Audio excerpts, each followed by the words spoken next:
கர்த்தருக்கு ஸ்தோத்திரம் உண்டாவதாக. சங்கீதம் 21வது வசனம் 1வது அதிகாரத்தை பார்க்க போகிறோம்.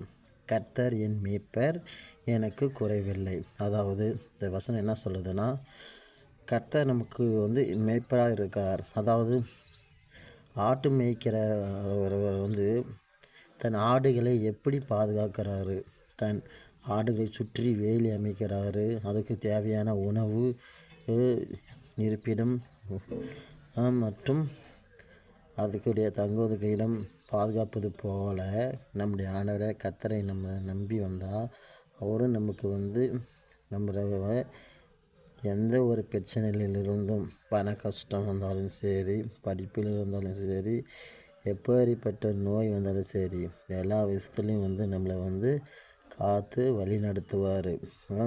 அதுதான் இங்கே சொல்லப்பட்டுள்ளது. அதாவது கர்த்தர் நம்மை வழிநடத்தும் மேய்ப்பராக இருப்பதால் வாழ்க்கையில் தேவையான எதுவும் குறையாது. நம்ம வாழ்க்கைக்கு எதுவும் குறையாது, எல்லாமே கரெக்டாக நடத்துவார். பயம், கவலை, துன்பம் வந்தாலும் அவர் நம்மோடு இருக்கிறாரு.